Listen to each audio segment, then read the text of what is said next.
What's up, everyone? Welcome back for another San Diego Comic-Con 2022 interview. I have the cast of the new Interview with the Vampire series. Hello, congratulations. Even though I have seen nothing, I'm just so hyped, and I have all the faith in the world in all of you. Well, look at them. Of course, it's great. It is great. I believe it instantly.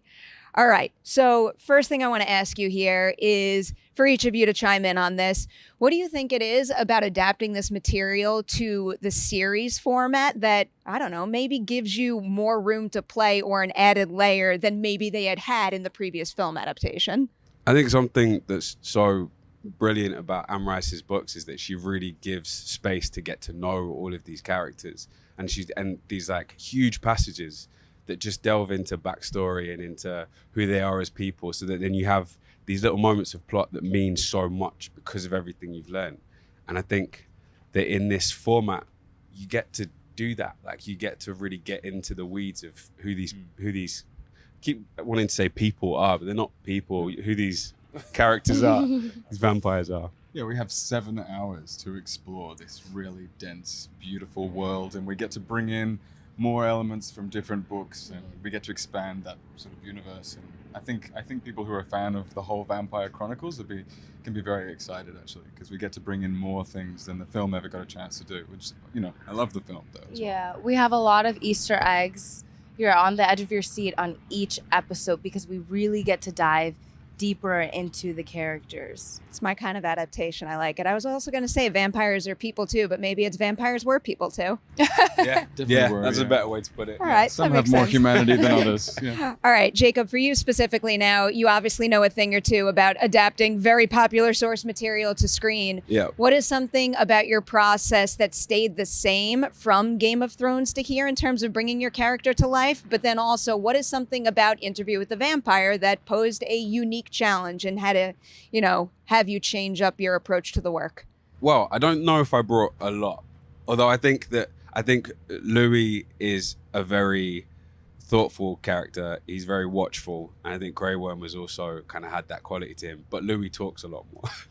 Louis wants to really get into it. But I think there's like a unique challenge with this show is that these characters have lived for decades, or for a decade, and to kind of track that journey and who somebody is when they're 147 versus who somebody is when they're in their 30s is really hard. And it's like trying to figure out at which point did he change? What did he pick up from this? What did he pick up from there? What did he bring? I mean, Louis brings everything with him. He's got so much baggage. He's like, I don't think he leaves anything behind in his human existence. But yeah. It's part of the reason why vampire stories always fascinate me. Yeah. Like, we can't experience that whatsoever. Bailey, for you, you're having quite the couple of years right now. You came to this series after having worked with James Cameron on Avatar, and him in particular, he is one of the most iconic directors out there who also has a habit of revolutionizing the industry and doing very unique things on his films. So is there anything you saw him do, like a one-of-a-kind tactic in terms of bringing material to life and directing actors that left you with a new tool in your back pocket that you were able to apply to your work on this show? Well, the great thing about both of these projects is like there's so much detail. And with this being so much, I've never done live action before because I play a blue person in Avatar. So being on a live action set where like there's a full townhouse and couches that I can sit on was really interesting. But then learning the skill of imagination in Avatar I was really able to apply when playing Claudia, because I am playing this extreme character who's 14, is stuck in this 14-year-old body, but then has to explore these older ages. What a fascinating transition. So another question for that. What is something about doing live action acting for the camera that, you know, called for some sort of readjustment where the way the camera picks up your performance in that case is different than something like Avatar? Fortunately, I was able to have the whole world. Mara built this big set and every detail is there. You look around the entire room 360 and it's the entire apartment. So I was able to play with that the same way on a soundstage. Yes, it's gray, but I get to imagine the world. It's just more internal compared to on a live action set. It's external. Sam, I'm coming your way now. For this particular role, I was reading that they got quite a few audition tapes for it, but yours immediately stood out. So it was making me wonder, what were some of your goals for that particular audition? But then how did those goals for the character change once you booked the role and then started working on the show? Well, I've been a huge fan of these books for a very long time. So when I heard that they were going to make the show, like, I really wanted the opportunity to audition. So I was really excited that I had the opportunity to give it a go. So I went back to the books, looked at the character, and then that's sort of, once I was cast, is the same thing that I just kept going back to the books, going back to Anne Rice. And, you know, I feel an immense amount of pressure taking this character on because he's someone who I really love. So I want to do the best that, you know, I can do and you know, honor him and honor the work that Anne did. Yeah, so it's very exciting, but super exciting. Yeah. Again, I got faith. Yeah. I can't wait to see it. All right, Eric, you're up. So for you, your character in the book was a young boy when he conducted the interview. Now he is a seasoned journalist. What is something about his approach to interviewing that is gained from his experience as a journalist? But then also, what is something about the original rendition of the character that you wanted to, you know, hold true to and have, even though he is more experienced in this show? Well, the boy in the book is ambitious. I mean, the whole thing that motivates him to make the recordings in the first place is he's got a little bit more than the average bear when it comes to, let's go get that story. And that gets him in the muck of this whole thing to begin with. But now it's 40-something years later. He has a lot of experience as a actually very accomplished journalist. He's won Pulitzers. He's badass when it comes to go getting the story. And here's this story that falls on him.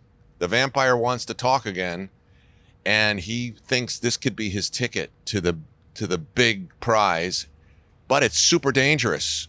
I mean, he could get killed. The vampire might eat him.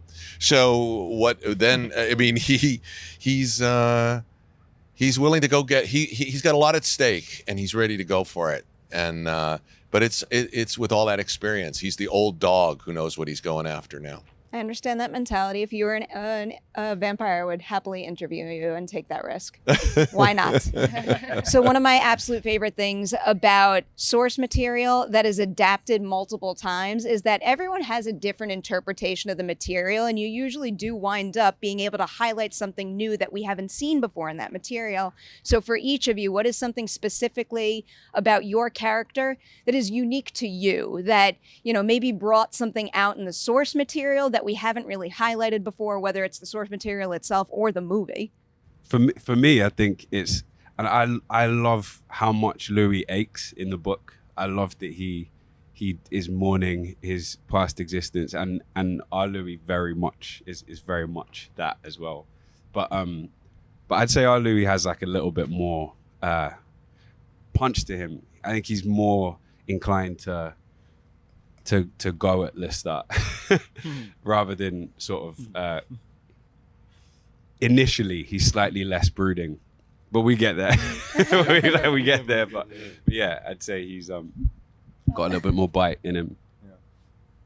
I would say Claudia, we dive deeper into how much Claudia wants love, not just from Louis and Lestat, but also from other people, to find her companion the way Louis and Lestat have each other. She wants that, so we dive deeper into that. And I'd say for our version of Lestat, what we get to do is go into the subsequent books that the film, you know, didn't get the chance to necessarily do, and we take that second edition that Anne sort of went on with and bring him into our story. So he's a more complex character, and you get to learn a bit more about, you know, his backstory. Not too much, because he, you know, keeps his cards to himself, but you understand him a bit more, I think. Yeah. All right, Eric, how about you? Well, I mean, me and Daniel, we're on the same arc. I'm in the same place in my life that Daniel is, and I've had my ups and downs, and now I'm a curmudgeon as I become this older character in my real life, and it's kind of like who he is. And for me, that's actually a challenge. I've played some very broad characters in my day, and now I'm playing a guy who's actually kind of driving along the next lane just over from me, and it's interesting. It was a real challenge. All right, before I have to wind down with you guys, We're going to play a game. I'm going to put a different type of supernatural spin on this game. So rather than vampires, I'm going to make this zombies. So I'm going to give you a description of, you know, like a zombie movie cliche, and I want you to tell me which real actor best suits this description. And whoever shouts out their answer first is right. So good luck with this. Out of the cast? Yes. So I'm gonna set the scene right now. You're all on set filming an episode of this show. A zombie outbreak happens. So the first one is, who is most likely to be the last to catch on and not realize the set has been overrun by zombies? Me. I say Bailey.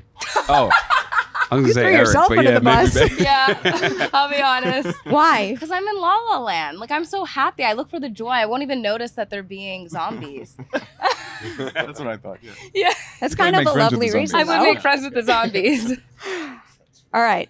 Who is the most likely to sacrifice themselves for the others? Jacob. Aw. Jacob, yeah, Yeah. Jacob. That's like the highest compliment you That's can really get in this nice. game. Yeah. I love it.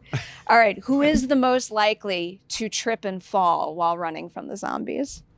Look at I'm me. I don't have any ability to run from zombies. I get scared, and then I always fall down when zombies are chasing me.